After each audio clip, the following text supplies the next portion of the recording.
Now, I've been asked to do a video about Muka extraction.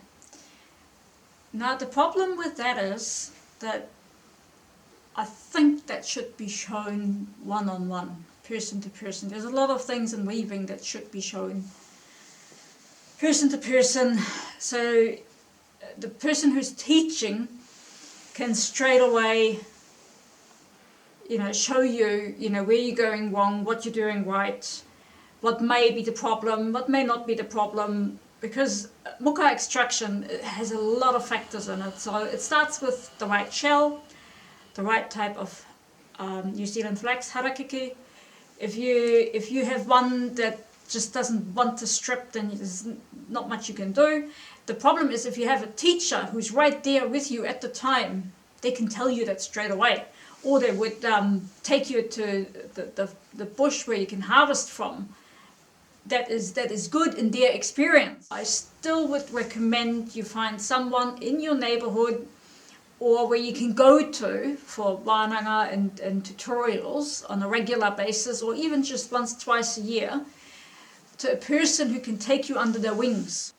It just makes it so much easier, because that person can tell you right away if you make a mistake, can point you in the right direction, or if you're making something really right, can tell you as well. So on the part of Muka, so we've got, so the goal is, to have a lot of these, if that's what you're really after. And it all, as I mentioned, depends on the variety of flax. Not every single one strips very well. There are some, they strip well for Muka, but not good for piu-piu, or the other way around. There is this persistent rumor out there, I don't know who spread it, that all black edge bushes have a lot of Muka in them and are good for all sorts of weaving. Not true. There are plenty of black edge bushes who have a lot of Muka in them, but there's plenty of black edge bushes where you can't strip it at all. The para or the membrane on the outside of the leaf just sticks, or it's too fine. There's all sorts of things. On the other hand, my preferred variety for Muka and piu-piu has orange edge. So the best thing to do is for you, as I said, apart from having a tutor who can show you what to look out for, is to test. And the best way to test the bush for Muka is to take your shell and test it right there and then. There's no point in harvesting from a whole bush, come home and realize it's not working. And then it's probably a really tough bush that is hard to prep for anything else. So I would recommend, if you see something that looks promising, test it.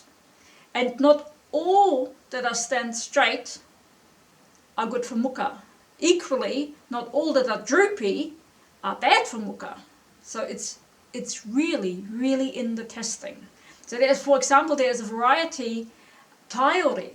Taiori is a very, very droopy, very long, it's a black edge, silvery kind of keel, and normally you would use this one for kite or backpack because of the length. It strips beautifully. So find yourself a tutor. They can tell you. Now the other thing, as mentioned before, you need a decent shell. So if you watched my tutorial on shells, what to look out for, then you already know. If you haven't, watch it. So the shell is your number one tool. And the other thing is a knife.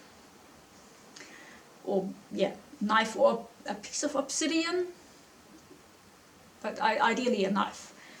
And then you strip your leaves and you take the outside edge, the midrib off, and I mean these, we're in the middle of the lockdown, so these are basically leftover bits, and they're not the best, and they're really short. I couldn't use them for much else than Muka, so I've used them for this tutorial or for this demonstration. And so what you do is then you cut the top and the bottom off, so you have them nice and straight, no fluffy bits at the top, no thin bits either. And you lightly score them on the back with your knife, so hard to see. So they're halfway through, but not all the way through. We do a close-up in a minute. And so that's your first bit. I actually soak these in water for 10 minutes to help a little bit because they're so old. They're close to 3 weeks old now. So it's, ideally you want it as fresh as possible for anything to do with muka. You know, harvest today, process tomorrow, that kind of thing. For all other weaving, you can leave them for a week or two. But, you know, they actually, it helps with the harpini if they're a little bit softer, if they have less moisture in them. For muka, you want them really nice and fresh. So we'll dive into this demonstration in a minute. That's just a little close-up here. So this is the end result, what we want. So this is a piece of muka that's been mirrored. And this is the cut. So you can see on that side is just, you can just see it. On this side, it's half cut through. See? So that's, you know, the knife can't be too sharp or too blunt. And so this is the end result that you're looking for. So welcome back. Face is cut off, otherwise I can't fit it all in. So I'm wearing a glove. It's just, you know, harakeke is as bad as paper in terms of cuts. So when you do a lot of it, it's a good idea. You know, it's just one of those cheap $1 ones. You know, have my shell, have my cut, and have my little length of harakeke, and then I just, in the middle where the cut is, oh by the way, the cut is roughly in the middle. And I started off a little bit. I'll show you. There's a little bit there, right? And so, and then you can loop it. It's hard to see. There you go. Loop it. Right, hold it. Out.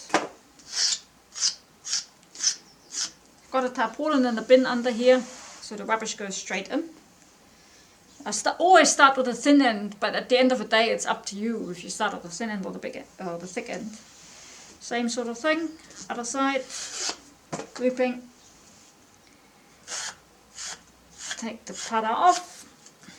And you've got your, oops, there we go, camera angle. You've got your raw muka. Comes the leg. So it's good to wear shorts. And weavers don't need shavers. You half it. Okay. Half, top and tail.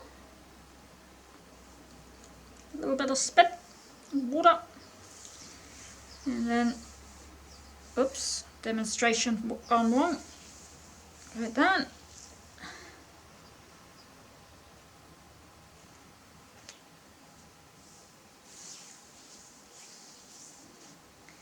And there you have it. I'll show another one. Faster version.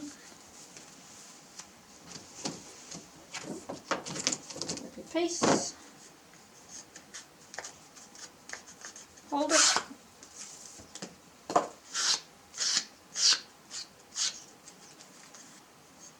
Like that.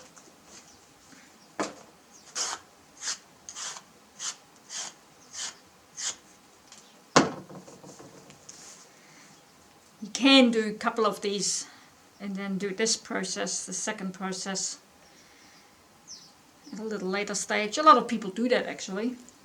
There you go. And they're that short, not that easy.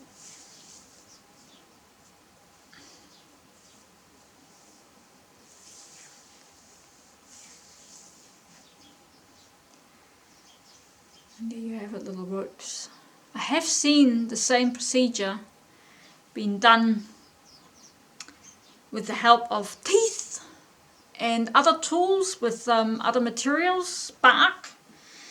Last year I've met a lovely Senegalese woman who processed boab bark and made little ropes out of these, and she had them toe, like she had a thing on her toe, And she was doing it all by hand, what I've just done in one row on my leg.